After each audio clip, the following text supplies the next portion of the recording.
I ran out of the family house at midnight. I heard my daughter-in-law say when she signs the papers, we kick her out. That old woman isn't entitled to anything. And my son, my David, the boy I raised with so much love, didn't say a word. I felt my soul being ripped out. My name is Linda. I'm 68 years old, and tonight, everything changed forever. The clock read 11:47 when I got up for a glass of water. The house was dark, only the kitchen light filtered down the hallway. I was barefoot as always so as not to wake anyone. But as I got closer, I heard voices. Emily, my daughter-in-law, was speaking to my son in whispers they thought were secret. I've already reviewed everything with the lawyer. She said, her voice as sweet as poison. All that's left is for her to sign the last power of attorney. I told her it was for the health insurance. My David said something I couldn't quite hear. I moved closer, my heart pounding like a war drum. "Don't worry, my love," Emily continued. "Your mother is old now, confused. She doesn't even read what she signs. When my name is on the deed, we'll send her to that nursing home out of state. The cheap one, the one we saw last week." The glass in my hand trembled. I had to lean against the wall to keep from falling. But the worst part, the thing that shattered my soul, was hearing my son's reply. "Just make sure she doesn't suspect anything until it's all done. My David, the child I nursed with these hands. The one who cried in my arms when his father left us. The one I swore to protect until my last breath was planning to get rid of me like I was trash." Tears rolled silently down my cheeks. The air grew thick, suffocating. I couldn't breathe. I couldn't think. I just knew I had to get out of there. I went back to my room in silence, each step in agony. I grabbed my old coat, the one Emily always criticized, and my worn-out shoes. There was no time for anything else. As I walked down the stairs, I heard their laughter coming from the kitchen. They were celebrating my destruction with coffee and cake. The front door creaked when I opened it. For a second, fear paralyzed me. What if they heard me? But then I thought, what does it matter? They had already taken everything from me. The cold November air hit my face like a slap of reality. I ran. At 68 years old, with knees that ache every morning, I ran like I hadn't since I was a child. The streets of our quiet suburban neighborhood where I lived for 40 years became a blur through my tears. But as I turned the corner by the old oak, a voice stopped me. "Ms. Linda, don't go." "Wait." I turned slowly, terror creeping up my spine. A figure approached from the shadows. "I know everything they're planning, and I have the proof." It was Daniel, the accountant Emily had fired 3 weeks ago. His face, lit by the streetlight, showed a mix of urgency and determination. "I've been waiting for days for a chance to speak with you alone," he continued, looking nervously toward my house. "Emily doesn't just want your house, Ms. Linda. There's something more, something your husband left that she discovered, something worth millions." My legs gave out. Daniel grabbed my arm. "Come with me. My car is around the corner. You need to hear the recordings I have. And you need to know the truth about what Mr. Michael May, he rest in peace, really left for you." I looked back at the house where I thought I would die, surrounded by love. The kitchen lights were still on. My son and his wife were still planning my exile. "But there's more." Daniel lowered his voice. "Your son, David. He's not who you think he is. There are things Emily doesn't know, things that could save us all." The freezing wind was still blowing, but I no longer felt it. I could only think of one thing. After 68 years of an honest life of sacrifice, of unconditional love, the war was just beginning. And I, Linda Miller, was not going to give up without a fight. If this story is touching your heart, if you know someone who needs to hear it, subscribe to this channel right now, because what comes next, what I discovered that night, changed not only my life, but my entire family's. But first, let me tell you how we got to this point. Because to understand the depth of the betrayal, you need to know about the papers I almost signed and the mistake Emily made in underestimating this old woman. It all started 3 months ago on a Tuesday that seemed normal. Emily came into my room with her best smile, the one I now know was pure theater. She was carrying a blue folder, and her expensive perfume filled my room. She sat on the edge of my bed, took my hands in hers. "Mama Linda," she said in that honey-sweet voice, "David and I are worried about you. With everything going on with the banks, the new laws we need to protect your assets. I should have been suspicious. Emily never called me Mama unless she wanted something. Look, we brought these papers from the notary. They're just formalities updates. You know how bureaucracy is." She laughed, a fake sound that now makes me sick to remember. "David is so busy at the office that he asked me to help you with this. My son worked late, it was true. Since he was promoted at the construction firm, I barely saw him. Emily took care of everything at home, so you can rest," she'd say. The first document seemed harmless. An update to the medical insurance policy. I signed without reading much. My eyes don't help me like they used to, and Emily was in a hurry. "Perfect," she said, putting the paper away. "Oh, and this one is for the bank in case you ever need us to help with payments." Another paper, another signature. For weeks it was the same. Emily would appear with documents. Always in a hurry, always with believable excuses.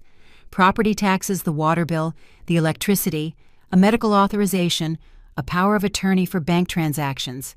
"It's for your own good, Mama Linda. So you don't have to go out in this cold." I trusted them. How could I not? David was my only son. After Michael died 5 years ago, they moved in here temporarily, so I wouldn't be alone. Emily gave up her upscale downtown apartment. David gave up his bachelor's freedom, or so I thought. The truth was something else entirely.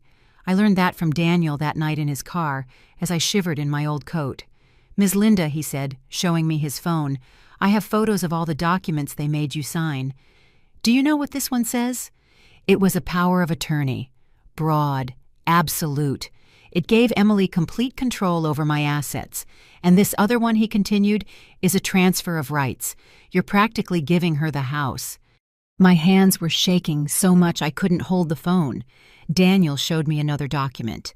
This is the worst one. It's a declaration where you supposedly acknowledge having early-stage dementia and request that Emily be your legal guardian. I couldn't breathe. The damn woman had thought of everything. How do you have all this?"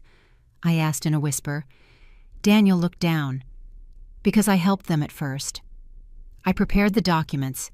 Emily promised me a percentage when they sold the house. But when I refused to forge your signature on the last document, the most important one, she fired me." "What document?" "The deed of sale. They need that to sell the house to investors. They already have a buyer, a real estate firm that wants to build condos. $4 million, Ms. Linda. That's why they're in such a hurry. $4 million. My house, the house where Michael and I built our life, was worth $4 million. But there's something Emily doesn't know." Daniel took a USB drive from his pocket. "Mr. Michael was smarter than anyone thought. Before he died, he asked me for help with something I kept all these years waiting for the right moment." My heart skipped a beat. Michael. My Michael, always taking care of me even from beyond the grave. "Emily found a bank account that's true. But she didn't find everything. Your husband left properties in your name that he never registered in the official will. He bought them through a trust that I managed. Land in another state, a house in the historic district investments that are now worth over $150,000. The tears were rolling down my cheeks, but they weren't just from pain anymore. Mr. Michael told me, "Daniel, if something happens to me and my son doesn't take care of Linda, like he should give this to her. But only if she needs it, only if she's in danger." I think that time has come, don't you? I nodded, unable to speak. "The problem," Daniel continued, "is that Emily has already made her moves. She has contacts at the public registry, at the bank, even at the notary's office. If we don't act fast in 2 weeks, you'll have nothing. What can we do?" My voice sounded strange, broken. "We fight back, but not how they expect. I have recordings, Ms. Linda, recordings of Emily explaining her plan to her lover. Her what, her lover? The architect from the real estate firm. They've been together for months. David knows nothing. My poor son, betrayed twice over. Or maybe he knew and didn't care as long as he got the money. Listen to this." Daniel played an audio file on his phone. It was Emily. "It's almost done. The old woman signs everything without reading. David is such an idiot he thinks we're going to share the money. When I have the deeds, I'll divorce him and keep everything. You and I can go to Miami like we planned." A man's voice answered, "And what if the old lady resists?" "Please," Emily's cold voice said. "She's old, alone, confused. No one will believe her." Besides, I already have the diagnosis from Dr. Ramirez. Senile dementia. It was expensive, but it's worth it. I stopped the audio. I couldn't hear anymore. Ms. Linda Daniel looked at me with determination.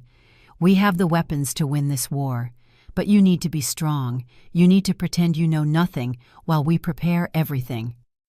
Go back to that house. Yes, if you run away now, Emily will activate the dementia diagnosis. She'll say you're confused that you escaped, that you need to be committed immediately. But if you go back, if you pretend everything is normal for a few more days, I understood. The battle wouldn't be won by running. It would be won from the inside. Okay, I said, wiping my tears. I'll go back, but on one condition. What's that? I want to know everything about those properties Michael left. And I want to know why my son became this monster. Because the David I raised wasn't like this. Daniel nodded. There's more to tell you about your son, but that's something you should see for yourself when you watch these videos. He handed me another USB drive. They're from the security cameras in your house, the ones Emily doesn't know exist. The old oak tree was still swaying in the wind when Daniel dropped me off at the corner. I walked slowly towards my house, my prison, my battlefield. The kitchen lights were off now. I went inside, silently hung my coat in the same old place. I got into bed with my clothes on. The next morning, Emily came in with breakfast and her blue folder. Good morning, Mama Linda. Did you sleep well? I have the last little paper we need right here. I smiled. My best confused old lady smile. Of course, sweetie. Where do I sign? But this time, while pretending not to understand, I memorized every word. It was the deed of sale.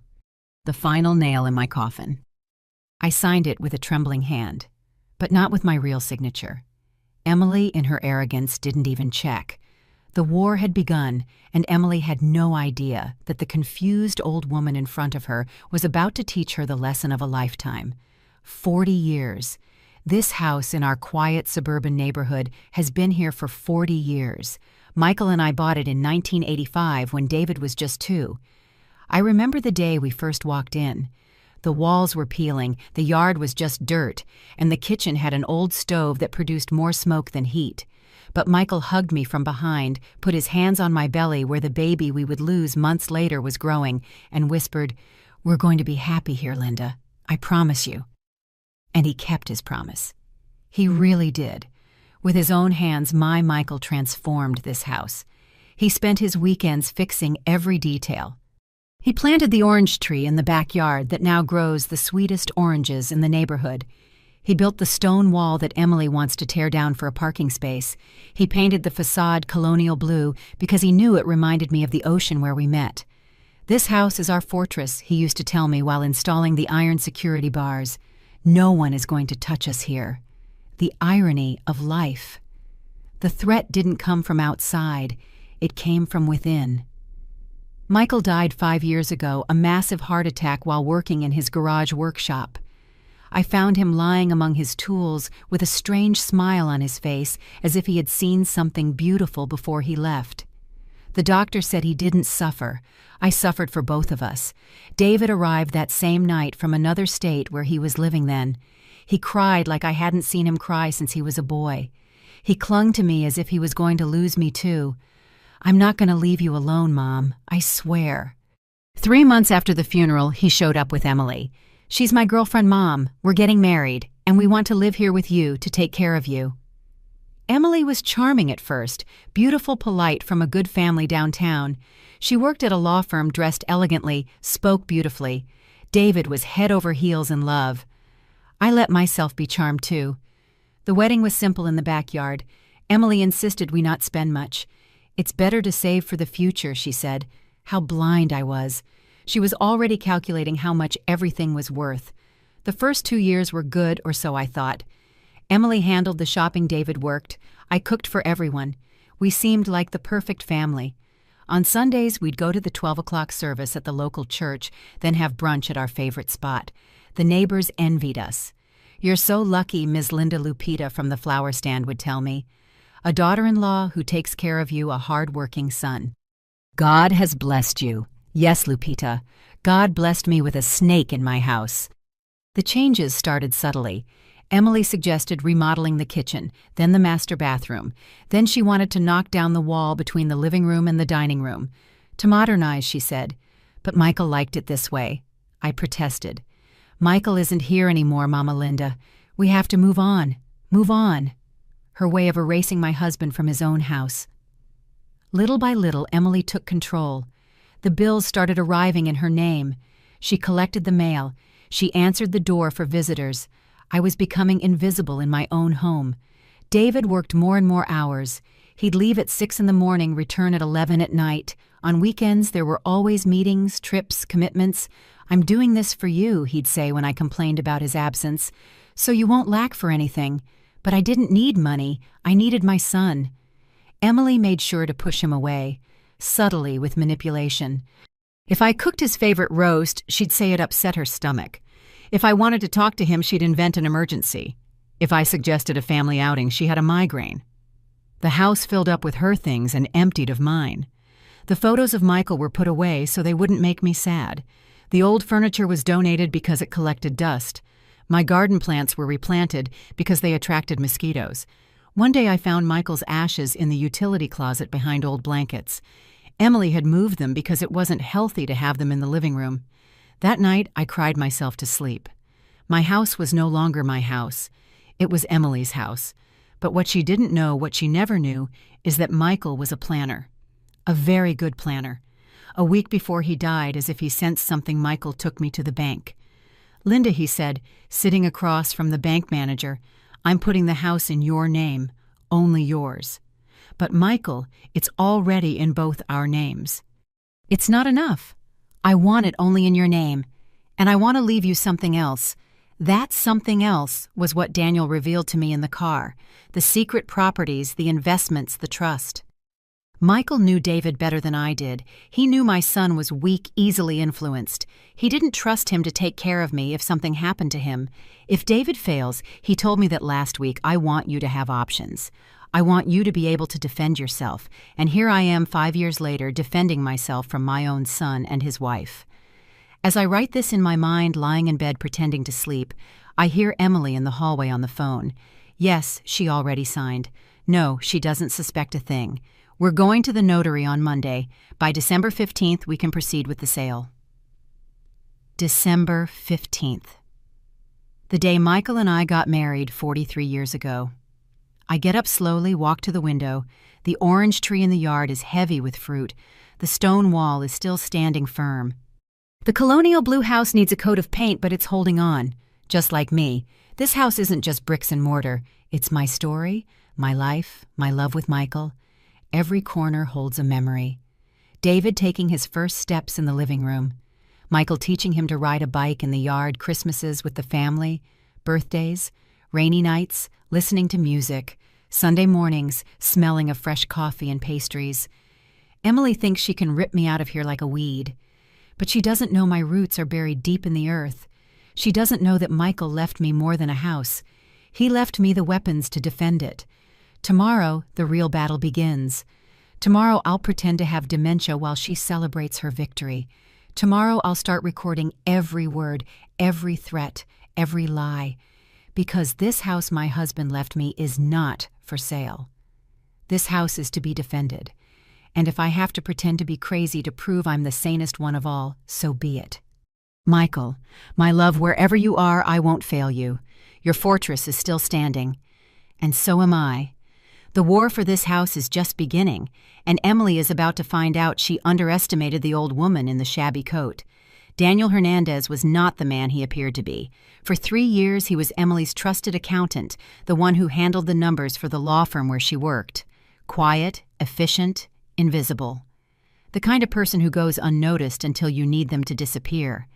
And that's exactly what Emily did. Made him disappear when he was no longer useful.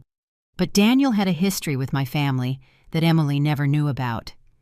Ms. Linda, he told me that night in his car, while I shivered from cold and betrayal, there's something you need to know. I knew Mr. Michael long before I met Emily. I looked at him confused. Daniel was about 40 with premature gray hair and the tired eyes of someone who has seen too much. My father worked with Mr. Michael at the construction company 25 years ago. When my dad died in a work accident, I was 15. My mother was left a widow with 3 children. He paused, looking towards my house where the lights were still off. Mr. Michael had no legal obligation to help us. The accident was ruled as my father's negligence. But your husband showed up at our apartment on the rough side of town with an envelope. For the children's education, he said. He paid for college for all 3 of us, Ms. Linda. That's why I'm an accountant. Tears rolled down my cheeks. My Michael never told me about that. When Emily hired me 3 years ago, she didn't know this connection. But I knew who she was. The daughter-in-law of my benefactor. At first I thought she was a good person, that she would take care of you. How wrong I was. Daniel took out his phone, showed me a picture. It was him younger at a graduation. Beside him, Michael was smiling proudly. I went to thank him when I graduated. He told me, "Now go and be a good man, and if my family ever needs help, you help them like I helped yours." I never imagined that day would come like this. Why did you work with Emily on this? I couldn't say the words. Betrayal, fraud, theft. At first I didn't know her intentions. She asked me to organize the family's papers to get everything in order. It seemed genuine. But 6 months ago, she started asking for strange things. Powers of attorney with hidden clauses, documents with fine print, altered appraisals. He stopped at a red light. The light illuminated his tormented face. I played along because I needed proof. I couldn't come to you with suspicions. I needed hard evidence. So I recorded everything. Every meeting, every call, every illegal instruction she gave me. And why did she fire you? Because I refused to forge your signature on the deed of sale. That was the line. It's one thing to prepare deceptive documents that you signed voluntarily even if you were deceived. It's another thing entirely to forge a signature. That's guaranteed jail time. Daniel took me to a 24-hour diner. I sat trembling while he ordered 2 strong coffees. Listen to this. He played another audio file on his phone. It was Emily talking to someone I didn't recognize. Notary Jimenez is already taken care of. It costs $10,000, but he'll certify that the old woman is lucid when we sign. Later, another doctor will certify the opposite. Progressive dementia. How many recordings do you have, I asked. Hours. Enough to put her in jail. But there's a problem. What, David? My heart stopped. What about David? Daniel hesitated, then showed me another video. It was from a restaurant's security camera. David was having dinner with a man I didn't know. That's Mr. Suarez, a specialist in family law. David consulted him 4 months ago. Listen. The audio was poor, but you could understand. David was saying, I need to know how to protect my mother's assets if my wife and I get a divorce. The lawyer replied, Does your wife have access to those assets? Not yet, but she's working on it. I need time. If I divorce her now, Emily might take it out on my mother. My son. My David was trying to protect me, in his own clumsy, cowardly way. But he was trying. There's more. Daniel switched videos. This is from 2 weeks ago. David was arguing with Emily in their bedroom, recorded by the camera Michael had installed in the hallway that no one else knew about. That's enough, Emily. She's my mother. Your mother is old David. Don't you see this is for the best? With that money we can start over. Start over, you and me? Emily laughed. Of course, my love, you and me. Don't lie to me. I know about the architect Gonzalez. Silence. Emily didn't expect that. I don't know what you're talking about. I saw you, Emily, at the Presidential Hotel. I'm not as stupid as you think. David, my love, let me explain. No, not anymore. But I'm not going to let you hurt my mother. Sign the divorce papers I sent you and leave. And if I don't want to, then I'll tell my mother everything. Emily moved closer to him, her voice becoming dangerous. Do it. I'll tell her you planned everything, that it was your idea from the start. Who do you think she'll believe, the senile old woman or the daughter-in-law who's been taking care of her for years? David didn't answer. In the video, he looked defeated. Besides, Emily continued, it's too late. She's already signed almost everything. In a week it'll be official. And if you try anything, your mother will end up in the cheapest facility I can find, and it will be your fault." I turned off the video. I couldn't watch anymore. "Your son is trapped, Ms. Linda. Emily has him threatened, blackmailed, but he's not the enemy. He's another victim." "So what do we do?" Daniel smiled for the first time. "I have a plan, but we need help. Someone with power, with contacts. Someone Emily can't buy or threaten. Who District Attorney Patricia Montenegro, the anti-corruption prosecutor who sent Notary Salgado to prison last year. Remember her?" I did remember her. She was in all the papers. An iron woman who bowed to no one. "She's my cousin," he said. "Her own father lost his house to one of them. Will she help us? I've already spoken to her. She's waiting for us tomorrow at 10. But Ms. Linda, you need to be strong. You need to keep pretending for a few more days. Can you do that?" I looked at the cold coffee in my hands. I thought of Michael of the House of David trapped in that snake's clutches. I can do whatever is necessary. Good, because what's coming will be tough. Emily will fight with everything she has, but we have something she doesn't. What? The truth. And $150,000 in properties she doesn't know exist, and a few aces up our sleeve that Mr. Michael left behind. Which ones? Daniel took a document from his briefcase.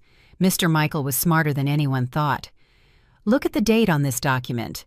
It was a notarized document, dated 2 days before Michael's death. My heart nearly stopped when I read the contents. This is, yes, Ms. Linda, your husband foresaw everything. Emily dug her own grave the moment she set foot in this house. She just doesn't know it yet." Dawn was breaking when Daniel dropped me off again at the corner of my street. I went in silently, got into bed, fully dressed. At 7, Emily knocked on my door with breakfast. "Good morning, Mama Linda. How did you sleep?" "Fine, sweetie," I replied with my best confused old lady face. "That's good. We have to go to the bank today, remember, for the final signature." "Oh yes, the bank.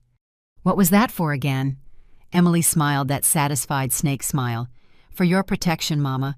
Just for your protection." I nodded as I took the pill she gave me every morning. The pill that was supposed to be for my blood pressure. The pill I spat out as soon as she left. The war had begun, and now I wasn't alone. I had Daniel, the son Michael saved. I had Patricia, the iron prosecutor. I had the recordings, the evidence, and the aces up my sleeve. Emily thought she was playing chess against a senile old woman. She didn't know she was playing against an army that Michael had prepared from the grave. In 5 days, her world would come crashing down, and I would be there to see it. Sunday, November 24th. I'll never forget it. It was the day I hit rock bottom. Emily had organized a family lunch. To celebrate, she said, without specifying what. She invited everyone. My sister Rose from Florida, my nephews David's cousins, even Donna Esperanza, my lifelong best friend.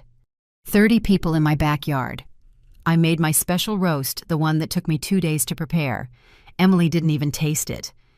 "Oh, Mama Linda, it's a bit salty," she said loudly so everyone could hear. Lately, she forgets how much salt she adds. A lie. The roast was perfect, and she knew it. But her show had already begun. During the meal, she dropped little comments, small bombs disguised as concern. The other day, I found Mama Linda talking to herself in the garden. "Right, Mom?" I wasn't talking to myself. I was talking to Michael like I do every morning for the past 5 years. But how could I explain that without sounding crazy? And last week, she got lost coming back from the market. We found her in the park, disoriented. Another lie. I had gone to the park to sit for a while because my knees hurt. Emily was the one who found me and made a whole scene. My sister Rose looked at me worriedly. "Linda, is that true?" Before I could answer, Emily continued, "That's why David and I are so worried. Right, my love?" David was sitting at the end of the table, staring at his plate. He looked up for a second, our eyes met. I saw pain, shame, a plea, but he just nodded. "Yes, Mom has been different." Every word was a knife. The meal continued with Emily steering the conversation towards my supposed decline. She told made-up or twisted stories. She talked about doctors she'd consulted, worrying diagnoses, and difficult decisions they would have to make.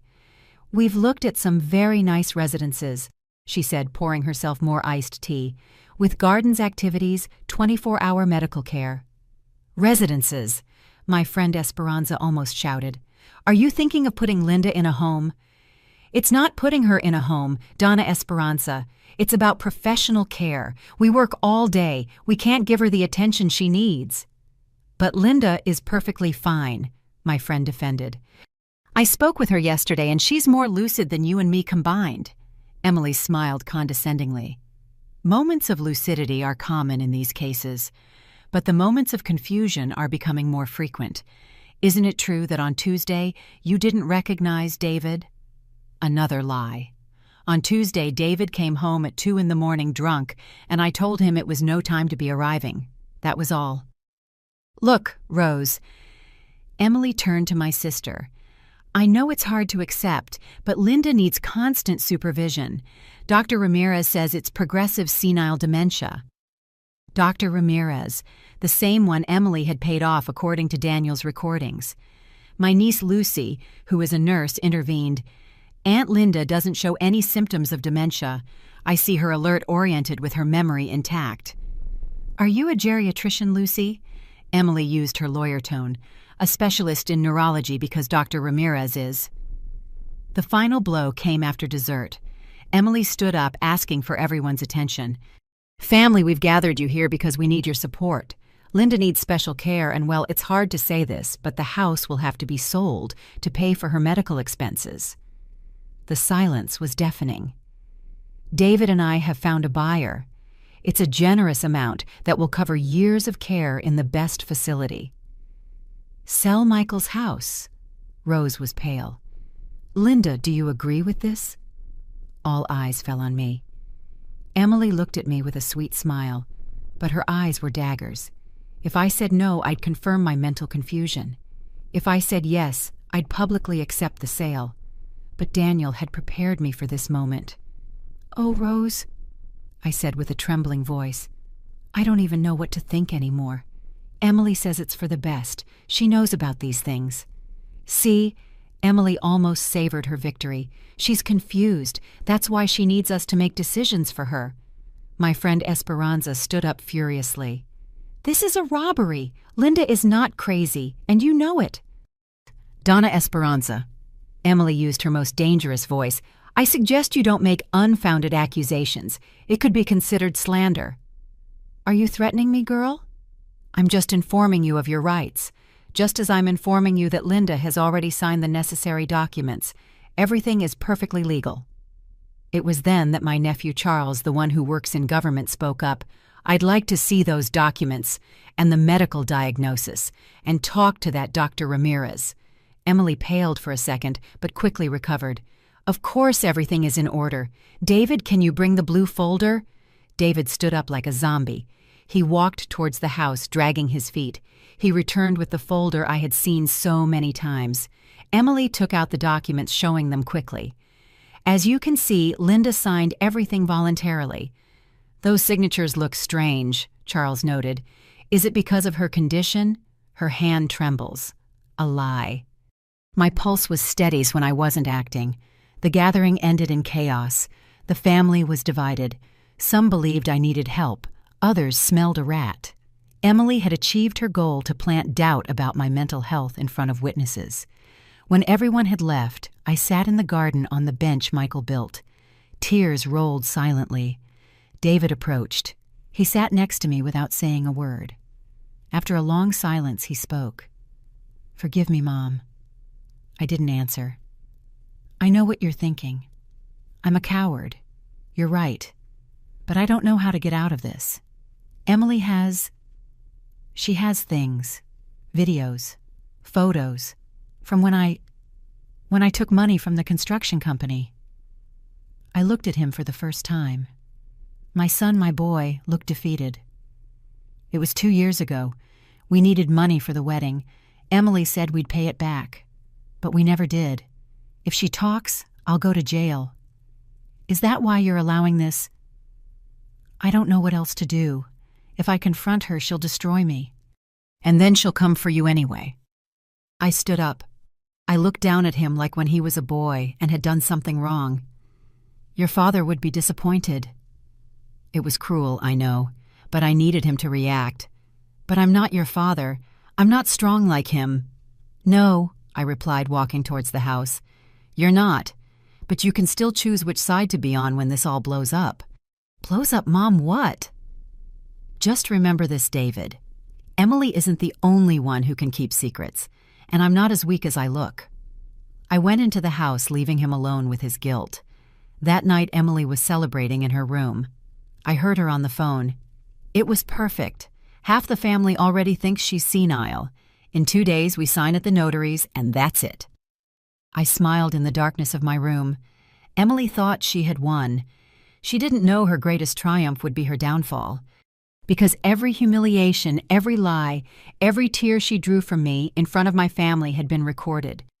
Daniel had installed microphones early that morning while Emily was preparing her show. DA Patricia Montenegro would have a perfect case fraud breach of trust document forgery and now slander and emotional distress. Emily had humiliated me in front of 30 people, but in 48 hours she would be humiliated in front of the whole city. Revenge, they say, is a dish best served cold, and mine was about to be frozen solid. Monday, November 25th, 10 a.m., District Attorney Patricia Montenegro's office. "Mrs. Miller," the DA looked me straight in the eye. "What Daniel is showing me is enough to put your daughter-in-law in prison for 20 years. But I need you to understand something. Once we start, there's no going back." Patricia Montenegro wasn't what I imagined. I expected a tough, cold woman. But she had understanding eyes and hands that trembled slightly with indignation as she reviewed the evidence. "My father lost everything because he trusted people," she told me.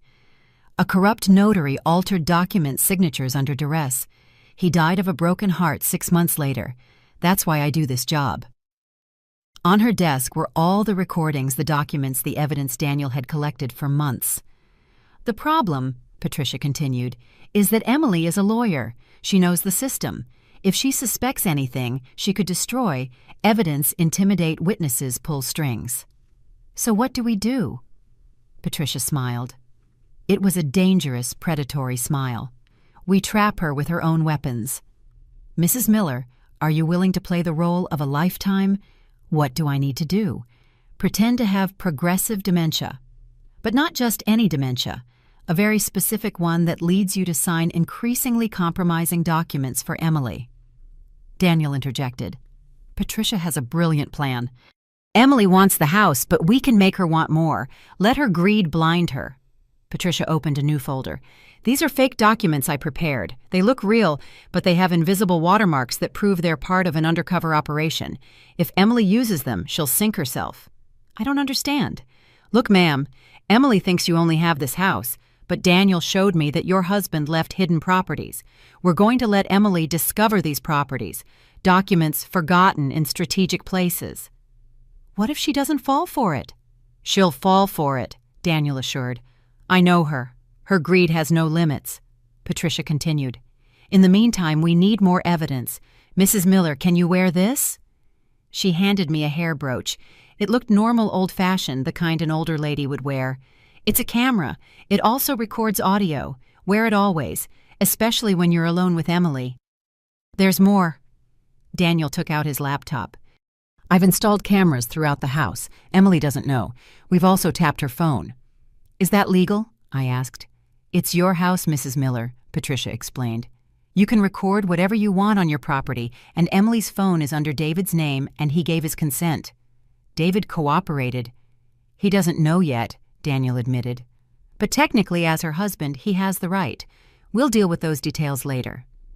The next few days were a macabre play. Tuesday, I forgot an old bank statement on the dining room table showing an account with $25,000. Emily found it just as we knew she would. I saw her photograph it with her phone. Wednesday, in the middle of a conversation, I feigned confusion. "Michael, did you go to the bank in the historic district?" "No, wait, Michael is gone." "Oh, yes. Oh, I don't know anymore." Emily jotted it all down in her notebook. Thursday, Daniel posing as a bank employee called the house, Mrs. Miller, about your account at our downtown branch." I hung up, pretending to be scared, saying I didn't know about any account. Emily immediately grabbed the phone and hit redial. Friday, the masterstroke. I faked a severe episode of confusion. I took a shoebox full of documents prepared by Patricia from the closet and started tearing them up, shouting, "Michael cheated on me! He had another family!" Emily ran to stop me. Among the papers were deeds to land in another state valued at millions. She snatched them from my hands. "Mama Linda, calm down. Let me put these away. We shouldn't tear up anything important." "No, it's all lies. Michael lied to me." Calm down, calm down. Look, we'll put all this in a safe place, okay?" I watched her take the documents to her room. The hidden camera recorded her examining them one by one, calculator in hand, her eyes shining with greed. That same night, we recorded her talking to the architect Gonzalez, her lover. "It's more than we thought. The old woman has properties everywhere. We're talking about a total of about $5 million. "How did you not know?" "The old man was smarter than we thought. But it doesn't matter. The senile woman is getting worse. She almost burned the house down yesterday. We're committing her on Monday. And David is an idiot. When I have everything in my name, I'll divorce him and we'll go to Spain as planned." Patricia was right. Her greed was blinding her. Saturday night, the plan entered its critical phase. Emily prepared a special dinner. She lit candles, brought out the good wine, and cooked for the first time in months. "Mama Linda, David, we need to talk." David looked at her suspiciously. I pretended to play with my food, lost in my own world. "I've been thinking," Emily continued, "and I don't think we've handled this situation well. Linda doesn't need a nursing home. She needs love care, here in her home." David frowned. "What are you planning?" "Nothing, my love. I just realized I was being selfish.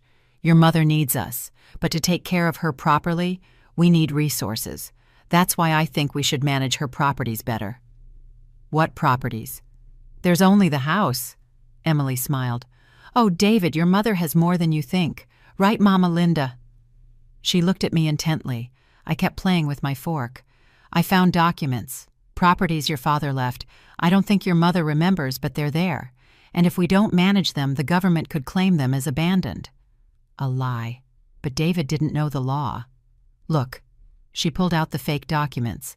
Land in another state, a house in the historic district, bank accounts. All this needs professional management. "And what do you suggest? That your mother signs a general power of attorney to manage everything. That way we can take care of her assets and take care of her." David looked at me. For a moment, I saw a flicker of suspicion in his eyes. "Mom, did you know about these properties?" It was my moment. I acted confused, scared. "Properties? No, Michael only had the workshop. Where's Michael? I want to talk to Michael." Emily touched David's hand. "See, this is why we need to act quickly." But David wasn't entirely convinced. "I want to look at those documents myself." "Of course, my love. Review them. You'll see I'm right." That night, while everyone was asleep, I got up. I went to the study where Emily kept her documents. With the key Daniel had given me, a copy of the one Emily hid in the flower pot, I opened the drawer. I added one more document to the pile, one that Patricia had specially prepared. It was devastating. A supposed deed of sale where Emily was trying to sell non-existent properties to a ghost buyer for $2.5 million. If Emily used that document, she was signing her own sentence. Sunday morning, Emily was euphoric. She had found the document. "David, look at this. Your mother had already started a sale, but in her confusion she didn't complete it. If we don't act, we'll lose millions." David reviewed the document. "This looks strange, Emily." "That's because your mother did it alone without advice. That's why we need to take control now." I heard her call Notary Jimenez, the corrupt one, the one she had paid off. "Mr. Jimenez, I need you to prepare everything for tomorrow. Yes, the whole package. The lady will sign everything." She hung up and looked at me. I was still pretending to watch TV Lost. "Tomorrow, Mama Linda, we're going to fix everything. You're going to be well taken care of, I promise." I smiled vaguely. "That's good, sweetie." Emily didn't know that tomorrow would be the day of her downfall. Patricia already had the search warrant. Notary Jimenez was under surveillance. Emily's accounts were preventively frozen. The stage was set. The actors were in place. All that was left was for the curtain to rise on the final act. That night before sleeping, I spoke to Michael as I always do. "It's almost time, my love. Justice is almost served. Give me strength for the final act." And I swear I felt his hand on my shoulder, just like when he was alive, and would tell me, "You can do it, Linda. You always can." Tomorrow, Emily would meet the real Linda Miller, and she wasn't going to like it one bit. That Sunday night, I couldn't sleep, not because of nerves about the plan we would execute the next day, but because of what I discovered at 3 a.m. I got up for some water. Passing by the study, I saw a light under the door. David was there looking over the documents Emily had left out. But he wasn't alone. He was on the phone speaking in a very low voice. I crept closer without a sound. The brooch camera was still recording. "Yes, Mom is worse. No, she doesn't suspect a thing. Emily is right. She needs special care."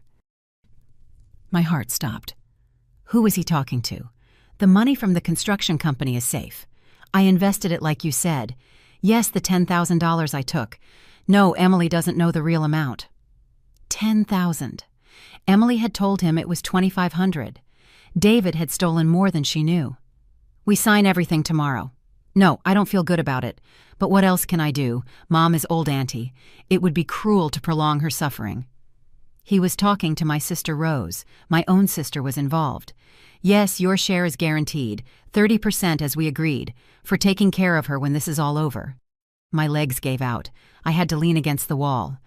"Emily is a harpy, yes, but she's useful. Once I have everything, I'll divorce her and take half. Then you can take care of Mom in Florida. The facility you found is fine, it's affordable." My son, my baby. The child I birthed in pain, who I nursed, who I cared for through fevers, who I took to school every day, who I comforted in his failures, was planning my exile with my own sister. No, it's not cruelty, Aunt Rose. It's pragmatism. Dad left everything to Mom's name out of sexism because he didn't trust me. But that money is mine by right. I'm the only son. Michael didn't trust you because he knew you, I thought bitterly. He knew your weakness, your sleeping greed. The house in the historic district, Emily doesn't know that I knew about it. Dad told me before he died. I also know about the money in the Swiss bank. It's almost $5 million, Auntie. A Swiss bank. $5 million, I knew nothing about that. Oh yes, that was part of what Daniel hadn't told me. That's why I'm letting Emily do the dirty work. She takes the blame, I get the money. And Mom will be well taken care of. She won't lack for anything. Except dignity, I thought. Except freedom. Except real love. I have to go. Emily might wake up. Yes, I'll call you tomorrow after the signing. Get the room ready at your house. I don't think Mom will last long in her condition.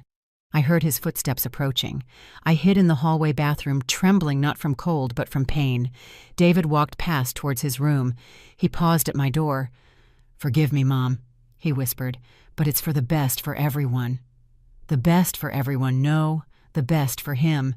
I returned to my room in silence. I sat on the bed, tears streaming down my face uncontrollably. The pain was physical, like my heart had been ripped out. My son wasn't a victim of Emily.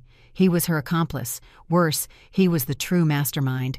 He was using Emily as a shield while he pulled the strings. I grabbed the emergency phone Daniel had given me. I sent him a message. "David knows everything. He's with Rose. There's money in Switzerland. Come quick." Daniel arrived in 20 minutes.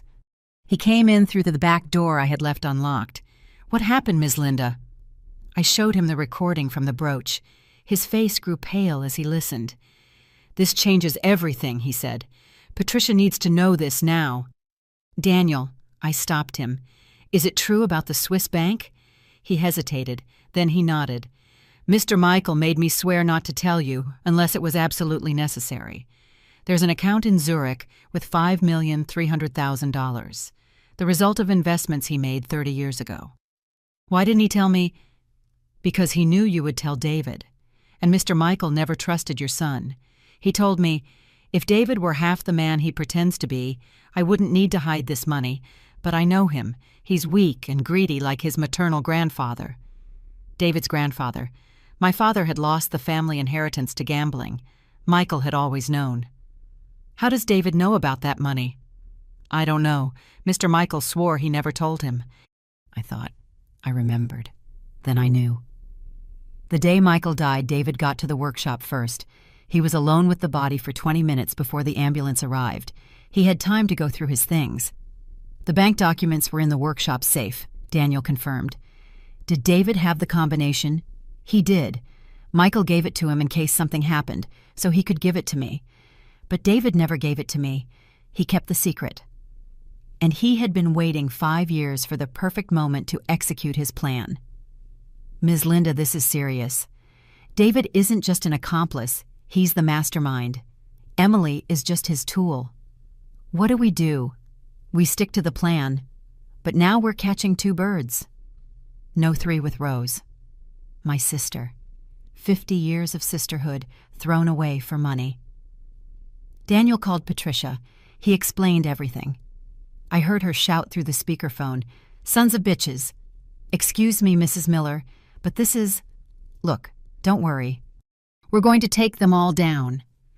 "Patricia," I said, moving closer to the phone, "I want David to pay, but he's my son." "Ma'am, your son stopped being your son when he planned to lock you away. But I promise you something, his sentence will be just. No more, no less than what he deserves." I spent the rest of the night packing. Not clothes or things.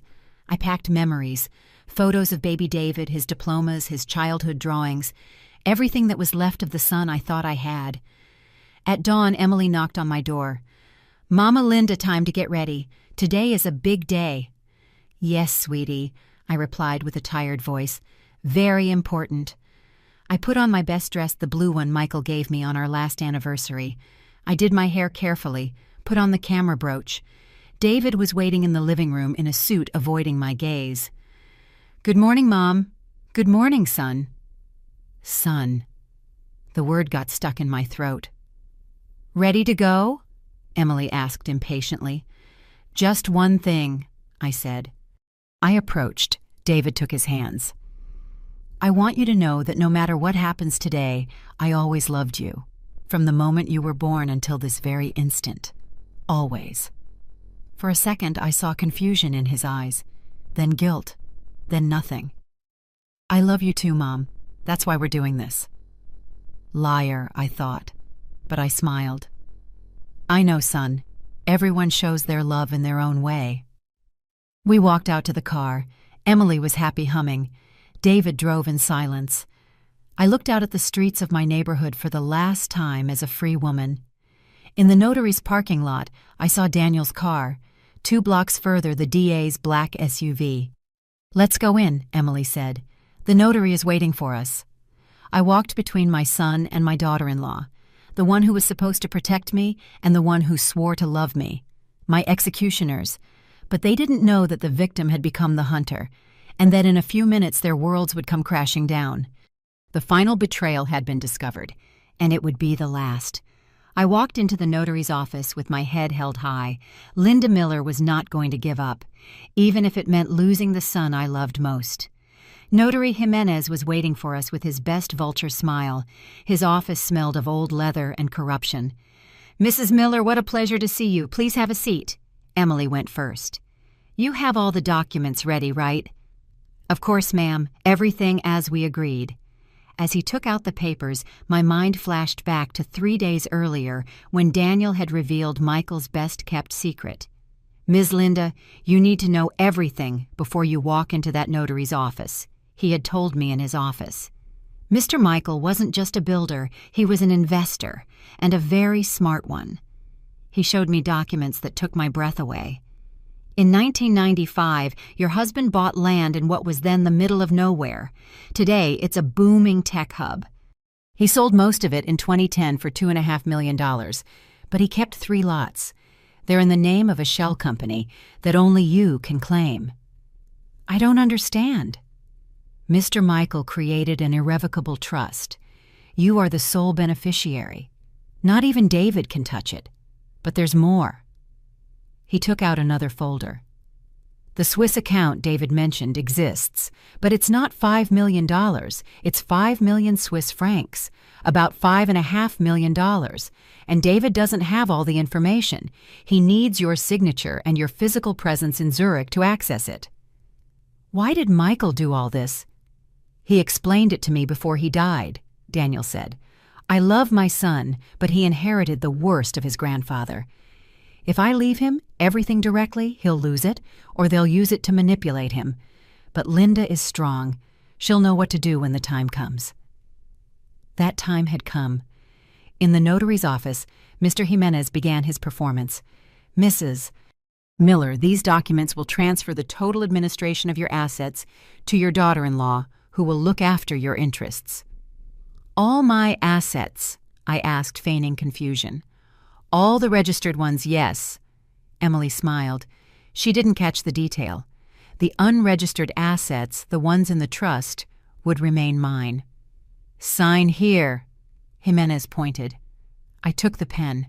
My hand trembled theatrically. It's just, I don't know. Michael always said never to sign anything without reading it. Mom, David intervened. It's for your own good. I looked him in the eyes. I saw pure greed. David, do you also think I should sign? Yes, Mom. It's for the best.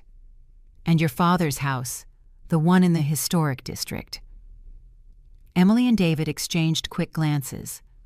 What house in the historic district, Mom? David feigned ignorance. The one Michael bought before he died. He said it was for you, but that I should look after it. It was a lie, but I needed to see how far their greed would go. Emily nearly jumped. There's another property. David, did you know? No, I wasn't sure. Mom sometimes imagines things. I'm not imagining, I said, pulling a paper Daniel had prepared from my purse. Look, here it is. It was fake, but perfect. Emily snatched it. This is worth at least $500,000. Why didn't you mention it before? I forgot, I said, shrugging. I forget things lately. That's why it's better if I sign everything right. Yes, sign. Jimenez pushed the documents forward. But then Patricia Montenegro walked in with 4 agents. Nobody signs anything. This notary's office is under investigation. Emily went pale. What is the meaning of this? It means, Mrs. Montoya, that you are under arrest for fraud, breach of trust, document forgery, and conspiracy. This is ridiculous. I'm a lawyer. I demand to speak with my lawyer. You can do that from the station. Patricia turned to David. Mr. Miller, you are also under arrest. Me, I'm a victim of my wife. Patricia smiled. A victim. We have recordings of you planning the fraud with your Aunt Rose, calls, videos, everything. David looked at me. In his eyes, I saw the exact moment he understood. Mom, don't feign surprise, son. I know about the money from the construction company. I know about your deal with Rose. I know you plan to lock me away. That's not true. Emily forced me. Emily turned furiously. Forced you?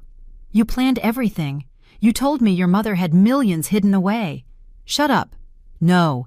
If I go down, you go down with me. Officers David Miller stole $10,000 from the construction company. I have proof. They turned on each other like the rats they were. Patricia let them fight for a moment, then ordered, "Take them away." As they were being handcuffed, David looked at me with pure hatred. You're a manipulative old woman. Dad was right. You were always a snake disguised as a saint. His words hurt more than anything else. Emily was screaming, You'll pay for this, you old hag. You don't know who you're messing with. Notary Jimenez tried to escape, but they were waiting for him outside. When they were gone, I was left alone with Patricia and Daniel. Are you okay, Mrs. Miller? No, but I will be. Patricia handed me an envelope. This arrived this morning. It's from Rose. We arrested her last night in Florida. She wanted to negotiate her freedom with information. I opened the letter. My sister's trembling handwriting. Linda, I know I don't deserve forgiveness. Envy consumed me all these years.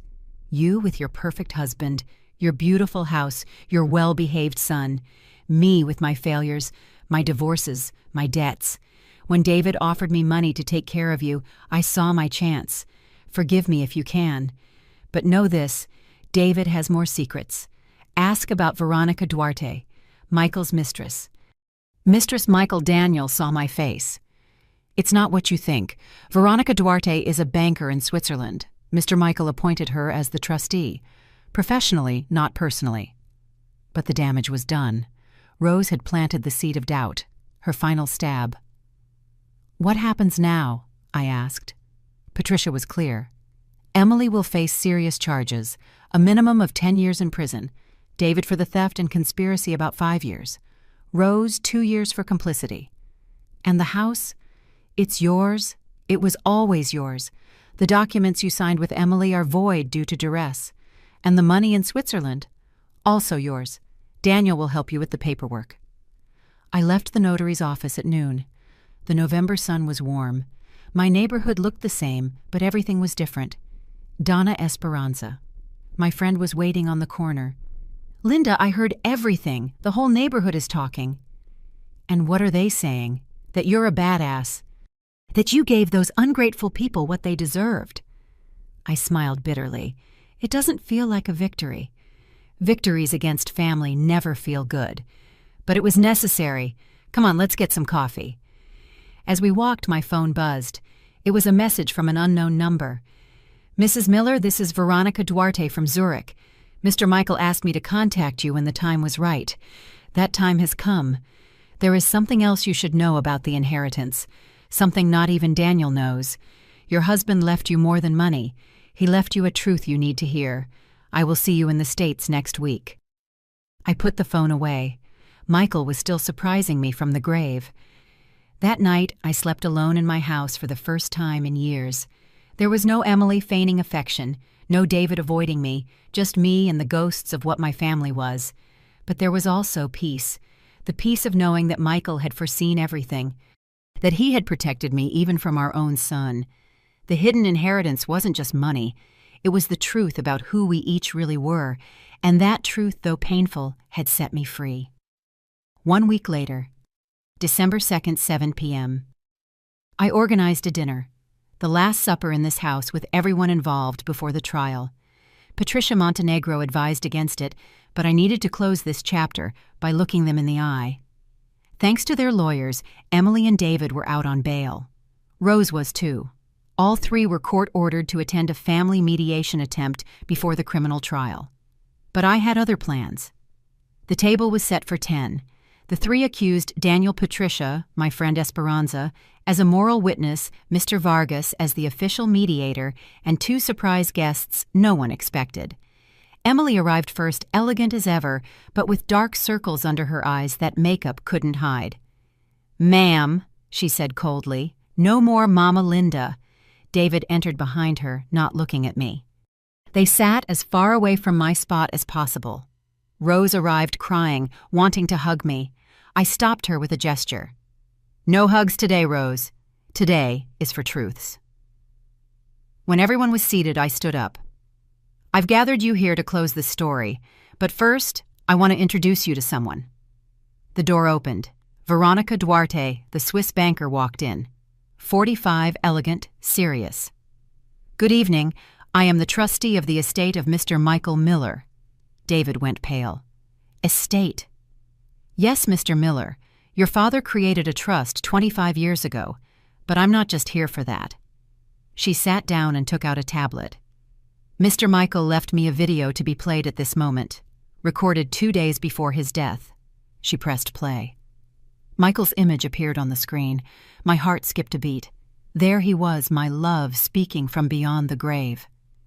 "If you are watching this, it means what I feared has happened. Linda. My love, forgive me for not telling you everything. But I knew our son better than you were willing to accept." David shifted uncomfortably.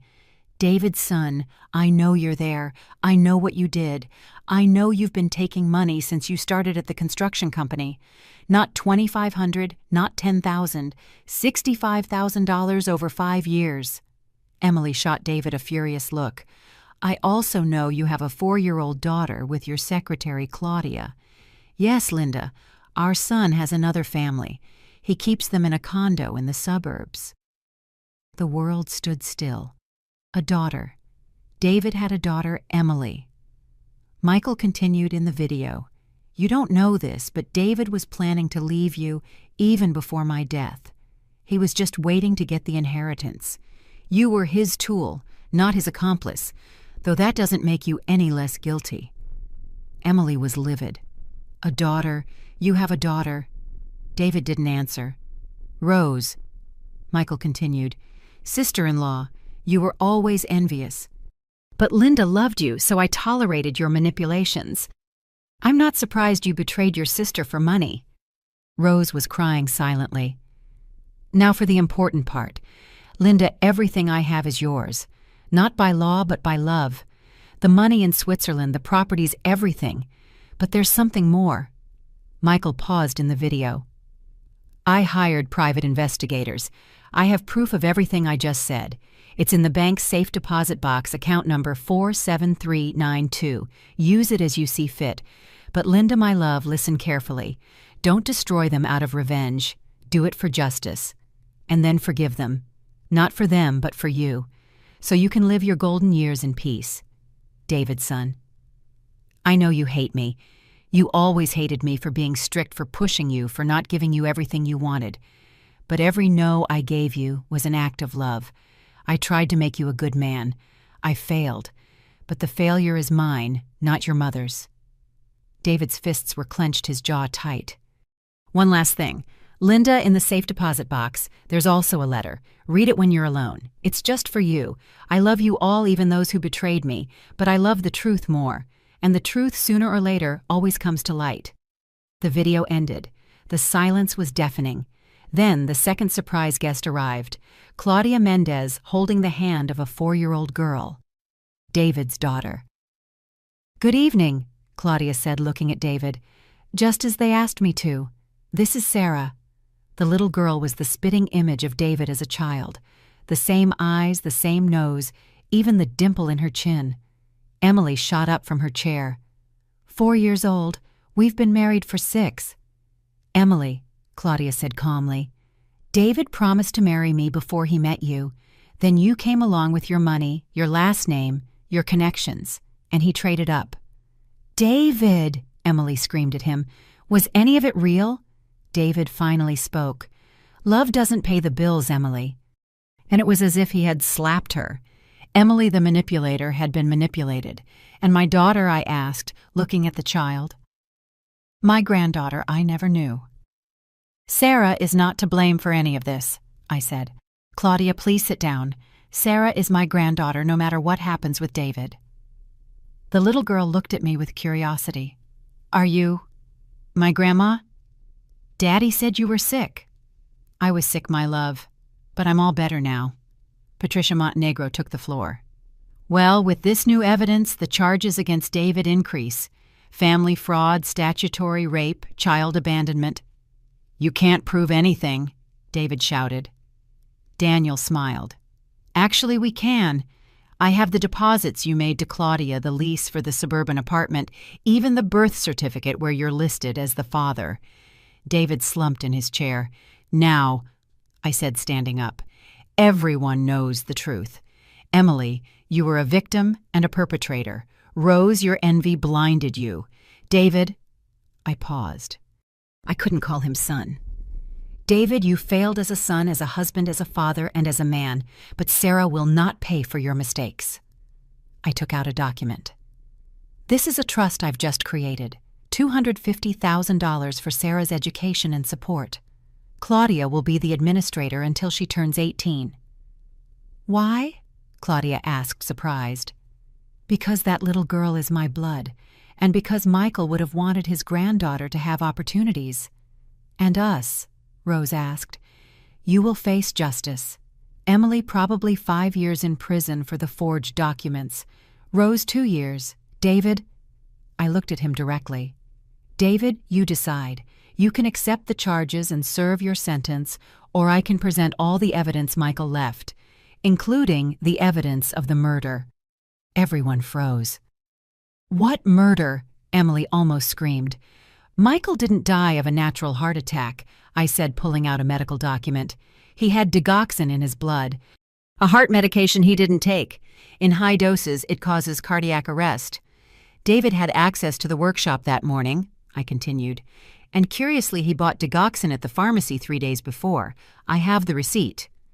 David was white as a sheet. No, you can't prove that That you what? That you killed your own father for money. The workshop's security video shows you entered at 7 a.m. Michael died at 7:30. It was a partial bluff. I couldn't prove he administered the digoxin, but the suspicion was there. "You're a monster," Emily whispered. "But," I said, raising my hand, "I will not press those charges. Michael wouldn't have wanted that.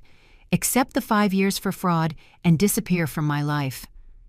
David nodded, defeated. "Rose, after you serve your sentence, I never want to see you again." "Linda, please." "No. You betrayed me for money. That is unforgivable." "Emily," I addressed her, "you're young, intelligent.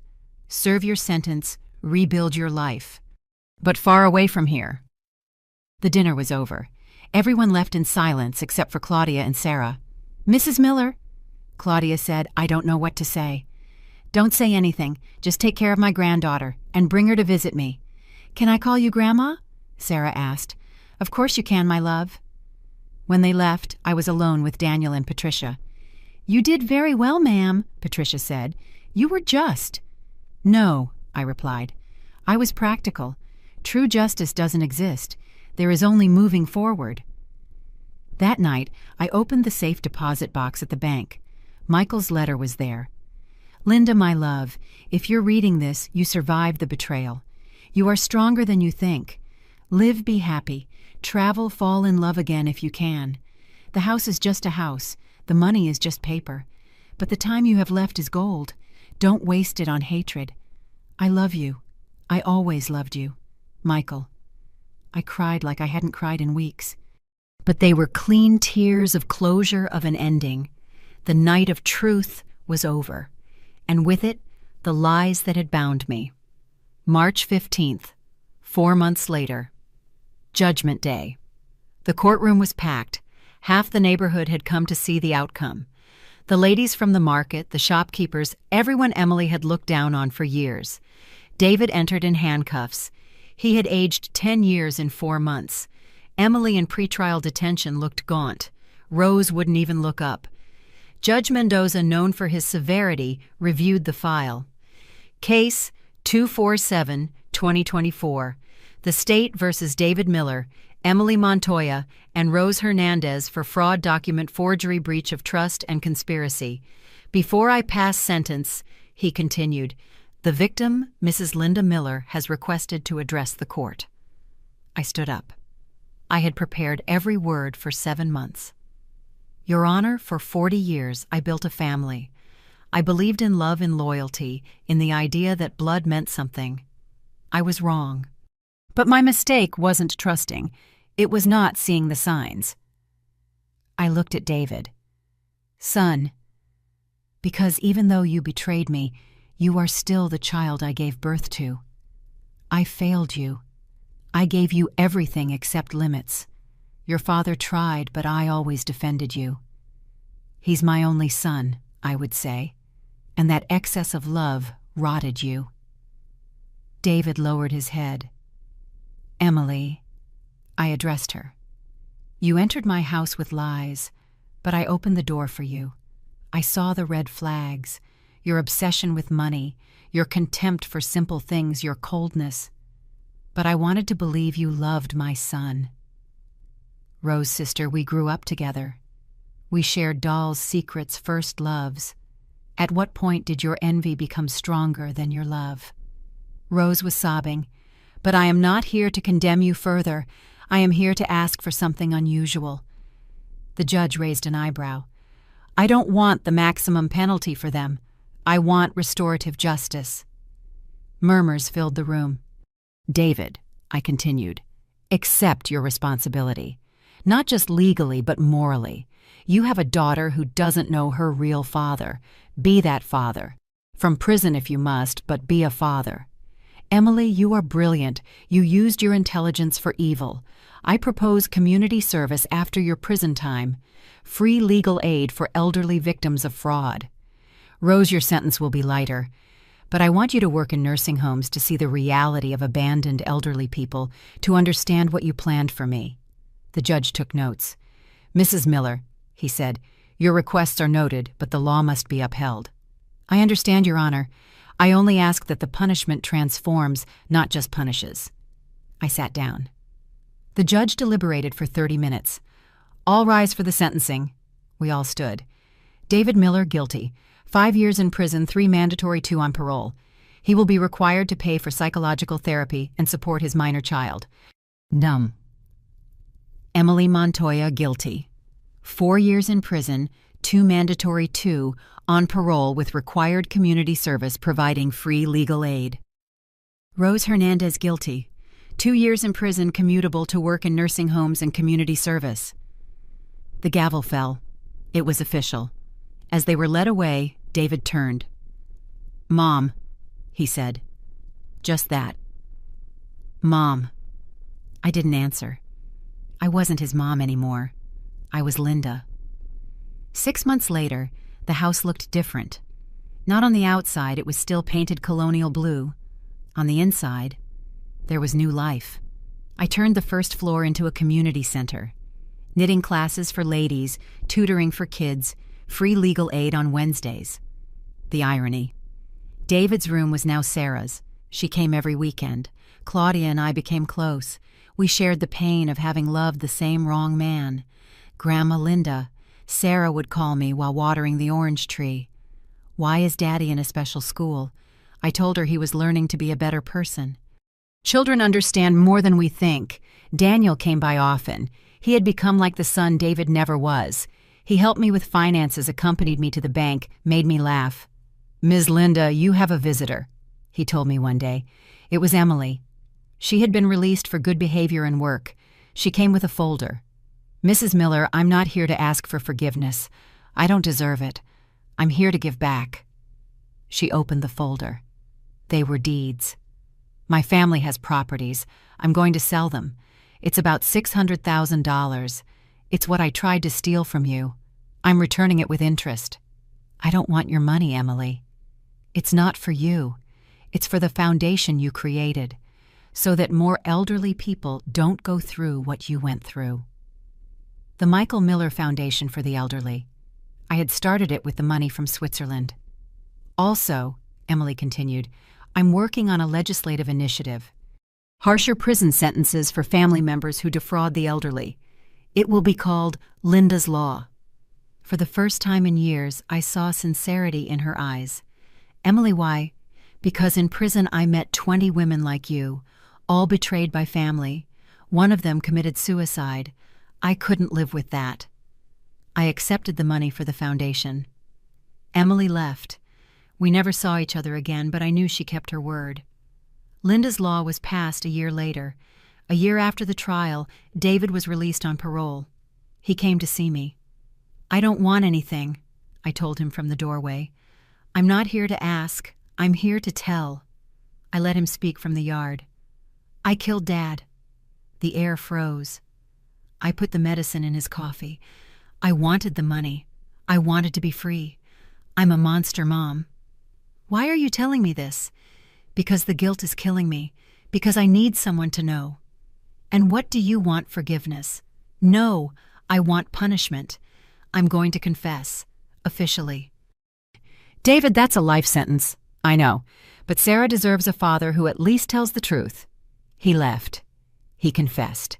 He was sentenced to 25 years. Sarah cries for her dad, but someday she'll understand that her father chose for the first time to do the right thing. 2 years later today is my 70th birthday. The house is full, not with blood relatives, but with chosen family. The ladies from the community center, the kids who take classes, Daniel and his family, Patricia, who became a friend, Esperanza, my best friend Claudia and Sarah. There's also Manuel, the 72-year-old volunteer I met at the foundation, a widower, a retired professor with kind eyes. We've become close. Michael would approve. "Grandma," Sarah says as I blow out the candles, "are you happy?" I look around. My house, which I almost lost, is now a refuge for many. My heart, which I thought was dead, beats with purpose. My life, which I thought was over, is just beginning. Yes, my love, I am happy.